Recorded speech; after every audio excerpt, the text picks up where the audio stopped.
ꯑꯩꯈꯣꯏꯒꯤ ꯈꯔ ꯅꯨꯡꯉꯥꯏꯕ ꯃꯤꯀꯨꯞ ꯍꯥꯏꯕ ꯇꯥꯔꯦ ꯌꯥꯝ ꯍꯦꯟꯅ ꯅꯨꯡꯉꯥꯏꯕꯗꯤ ꯅꯠꯇꯦ ꯑꯗꯨꯕꯨ ꯑꯩꯈꯣꯏ ꯈꯔꯗꯤ ꯐꯔꯦ ꯍꯥꯏꯕ ꯇꯥꯔꯦ ꯁꯝꯊꯤꯡ ꯏꯁ ꯒꯨꯗ ꯑꯩꯈꯣꯏꯒꯤ ꯇꯥꯡꯈꯝꯒꯤ ꯂꯩꯔꯤꯕ ꯂꯝꯕꯤꯁꯦ ꯌꯥꯝꯅ ꯐꯠꯇ꯭ꯔꯕ ꯑꯁꯨꯛꯀꯤ ꯃꯇꯤꯛ ꯌꯥꯝꯅ ꯐꯠꯇ꯭ꯔꯕ ꯂꯝꯕꯤꯅꯤ ꯕꯠ ꯑꯗꯨꯕꯨ ꯑꯩꯈꯣꯏꯒꯤ ꯁꯔꯀꯜ MLA ꯍꯥꯏꯕ ꯇꯥꯔꯦ ꯑꯩꯈꯣꯏꯒꯤ ꯃꯤꯡ ꯑꯣꯏꯅ ꯄꯟꯖꯔꯕꯗ ꯗꯦꯠꯁ ꯂꯣꯀꯦꯁ꯭ꯋꯔ MLAꯅ ꯑꯩꯈꯣꯏꯒꯤ ꯂꯝꯕꯤꯁꯤꯡꯁꯦ ꯌꯥꯝꯅ ꯇꯧꯈꯥꯏꯔꯒ ꯍꯥꯏꯕ ꯇꯥꯔꯦ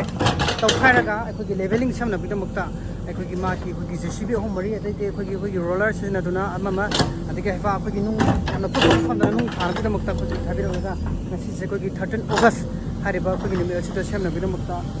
ꯃꯌꯥꯝ ꯑꯃ ꯎꯕꯤꯔꯦ ꯍꯥꯏꯇꯥꯔꯦ ꯁꯦꯝꯃꯦ ꯍꯥꯏꯕ ꯇꯥꯔꯦ ꯑꯗꯨꯅ ꯍꯥꯏꯔꯤꯕ ꯁꯤꯒꯤꯗꯃꯛꯇꯁꯨ ꯑꯩꯈꯣꯏꯒꯤ ꯇꯥꯡꯈꯝ ꯑꯋꯥꯡ ꯂꯩꯀꯥꯏꯒꯤ ꯄ꯭ꯔꯖꯥꯁꯤꯡꯒꯤ ꯃꯥꯏꯀꯩꯗꯒꯤ ꯍꯥꯏꯕ ꯇꯥꯔꯦ ꯑꯩꯈꯣꯏꯒꯤ MLAꯗꯁꯨ ꯊꯥꯒꯠꯄ ꯐꯣꯡꯗꯣꯛꯆꯔꯤ ꯑꯩꯈꯣꯏꯒꯤ ꯇꯧꯈꯥꯏꯈ꯭ꯔꯕꯅꯤꯀꯣ ꯍꯧꯖꯤꯛ ꯑꯩꯈꯣꯏꯒꯤ JCBꯅ ꯇꯧꯕ ꯑꯗꯨꯝ ꯍꯥꯏꯐꯦꯠ ꯎꯕꯤꯈ꯭ꯔꯦ ꯑꯗꯨꯕꯨ ꯑꯩꯈꯣꯏ ꯁꯤꯒꯤ ꯖꯒꯥꯁꯤꯅ ꯇꯧꯈꯥꯏꯈ꯭ꯔꯕ ꯃꯇꯨꯡ ꯑꯗꯨꯕꯨ ꯑꯩꯈꯣꯏ ꯁꯤ ꯍꯧꯖꯤꯛ ꯔꯣꯂꯔ ꯇꯧꯗ꯭ꯔꯤ ꯍꯥꯏꯕ ꯇꯥꯔꯦ ꯔꯣꯂꯔꯅ ꯇꯛꯇ꯭ꯔꯤ ꯇꯧꯈꯥꯏꯕ ꯈꯛꯇ ꯉꯥꯏꯔꯤ ꯑꯩꯈꯣꯏꯒꯤ ꯇ꯭ꯔꯦꯛꯇꯔꯅ ꯂꯦꯚꯦꯂꯤꯡ ꯇꯧꯈꯤꯅꯤ ꯑꯗꯒꯤ ꯑꯩꯈꯣꯏꯒꯤ ꯅꯨꯡ ꯆꯥꯏꯔꯛꯈꯤꯅꯤ ꯑꯗꯨꯒ ꯑꯩꯈꯣꯏꯒꯤ ꯔꯣꯂꯔ ꯇꯥꯛꯂꯛꯈꯤꯅꯤ ꯑꯗꯨꯕꯨ ꯆꯞ ꯆꯥꯅ ꯔꯣꯂꯔ ꯇꯥꯛꯑꯀꯥꯟꯗꯗꯤ ꯅꯥꯜꯂꯛꯀꯅꯤ ꯑꯗꯨꯕꯨ ꯍꯧꯖꯤꯛ ꯇꯧꯈꯥꯏꯕ ꯈꯛꯇꯒꯤ ꯑꯣꯏꯕ ꯃꯃꯤꯗꯨꯅꯤ ꯁꯤꯗ ꯎꯔꯤꯕ ꯖꯒꯥ ꯑꯁꯤꯅ ꯁꯨꯃꯥꯏꯅ ꯃꯊꯪ ꯑꯩꯈꯣꯏꯒꯤ ꯄ꯭ꯔꯣꯁꯦꯁ ꯇꯧꯔꯛꯀꯗꯣꯏꯅꯤ ꯍꯥꯏꯕ ꯇꯥꯔꯦ ꯁꯤꯅ ꯑꯩꯈꯣꯏꯒꯤ ꯂꯦꯚꯦꯂꯤꯡ ꯍꯥꯏꯕ ꯇꯥꯔꯦ ꯑꯩꯈꯣꯏꯒꯤ ꯃꯊꯛꯁꯤꯗ ꯑꯩꯈꯣꯏꯒꯤꯅ ꯅꯨꯡ ꯆꯥꯏꯁꯟꯕꯅꯤ ꯃꯖꯔꯤ ꯆꯥꯏꯁꯟꯕꯅꯤ ꯑꯗꯨꯕꯨ ꯃꯖꯔꯤꯁꯤ ꯈꯤꯇꯪ खरा चाइसमदगी कोई लेवलिंग तौबाय तारे दो कोई नु अचौबा चारकसु याय नु सको मु कन तौरा जुजिक लेवलिंग तौर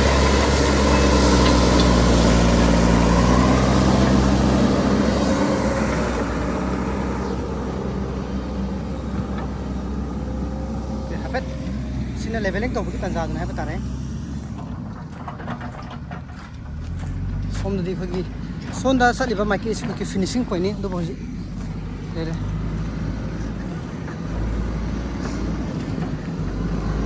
अखोगी सिगी driver Cina अखोगी bro friend mister Nausa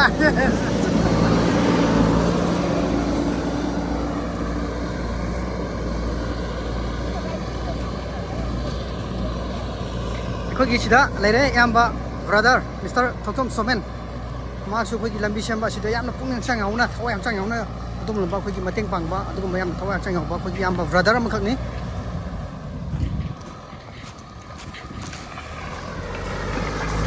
level tau re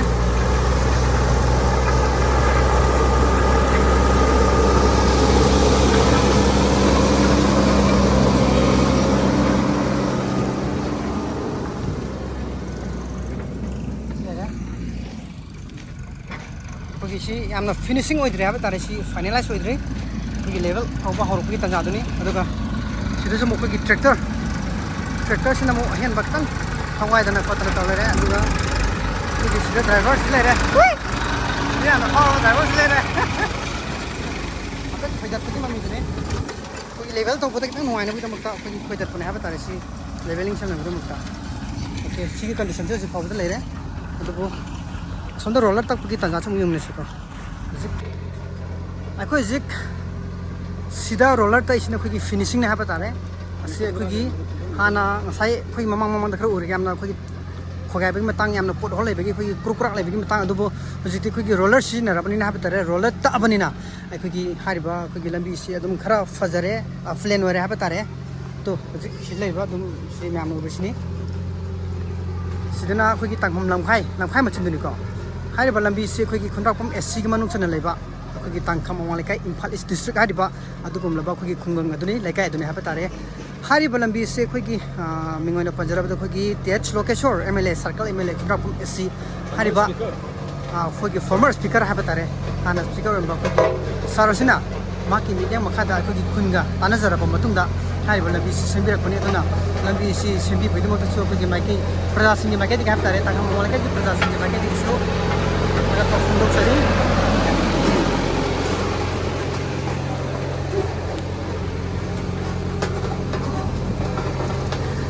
apa sih mati mah pergi finishing period apa sih hujik pergi roller tak kita pergi finishing line of selama finishing point seorang apa seorang meter sama untuk haram terang seorang apa songi sedikit nak kai macam ni apa sedikit aku nak lakukan sini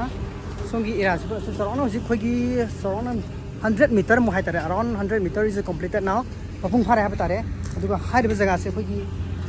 यामना नुंगारने हाबे तारे अदुबो खोगी सिगि मथाखिदा खोई लंगाई चांगे हाबे तारे okay अदुमकी ओबे खोगी conformation दे लेत्रे अदुबो हारिबे मुफम से खोगी हाबे photo थोजिन तोबुदा गाड़ी से नुंगाने थौबा होग्रे हाबे तारे आना नुंगारे no pata de dum phazare na le roller tak ni na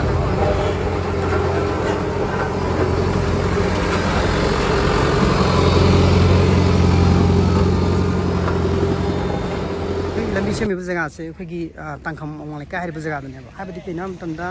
khoi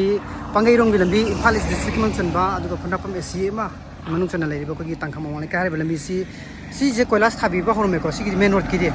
sigi very thankful mati ama thabi de makta thankful loibadi loidri but aduga Awang Leikai gi su khoi koilas makti thadri yamna fully khoi yamna harau ba nungai ba haba makti oidri adubu nung thabi ba haba sigi makta khoi 50% nungai re haba tare aduna hariba lambi se khoi zik tawkhairaga khukhairaga adigi nung saisalaga khotsalaga rolata ga sem nana fajana khoi yamna pot hol leramba yamna nuaitana leramba adum lamba lambi ne du hojikti khoi nung saisanbire aduga rolata tashinbire aduna hojik hariba jaga sidi rolata abni adum na le haba tare khoi gari thoba nuaini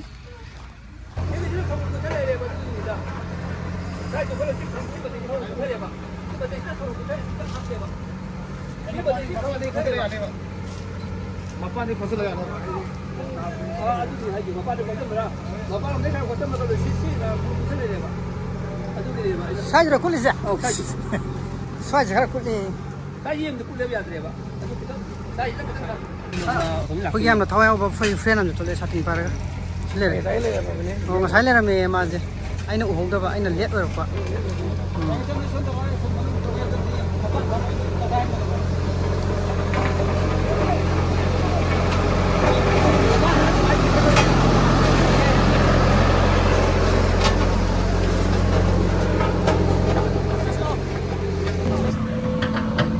अखोगी लंबी मपान है पता रे लंबी मपान जन पाक्रा अदु अखोगी पाकप जगह Sissu loan म खोतले अदुगा हारिब जगह सिसु अखोगी मैक्सिमम नुंग न थाने है पता रे लंबी से अखोगी ड्रेन टू ड्रेन संदब जगह दि संद्रे अदु छु ड्रेन टू ड्रेन आजिने अखोगी पूरा बोछत के ड्रेन टू ड्रेन से अखोगी नुंग थाना बु मक्ता अखोगी सेम ने पता रे अदु अखोगी यम पाना सेमौरनि सिग तंजा सिता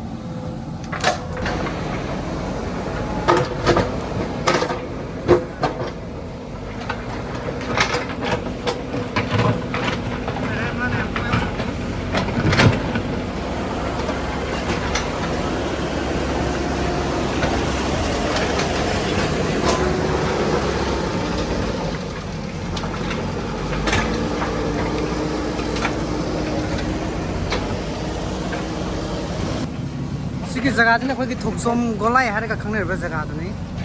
कोई थोकसोम गोलाई थोकसोम गोलाई ने पाक पे आ तो मखै पाहन न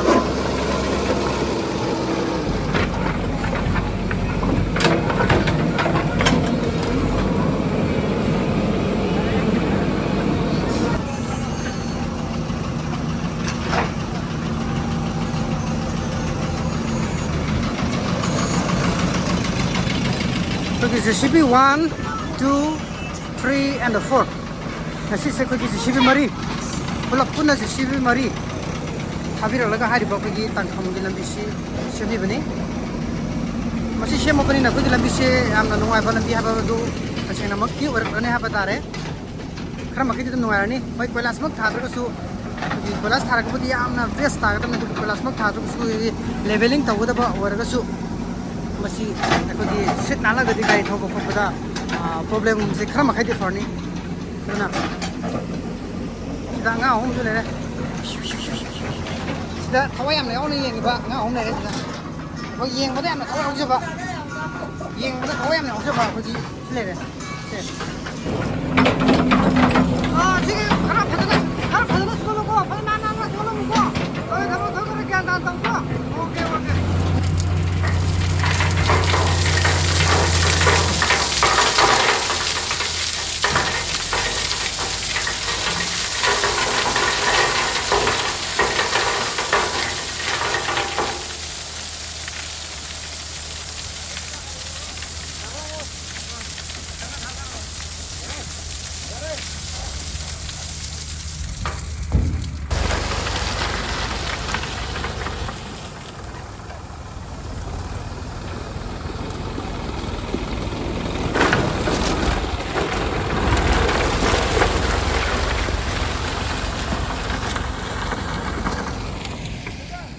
แล้วขี้นี่เอ้ยพอแล้วเนี่ย siêu đi gai thâu đó ngoài này à là chắc cái mất tiền mà hoa này là bị gai thâu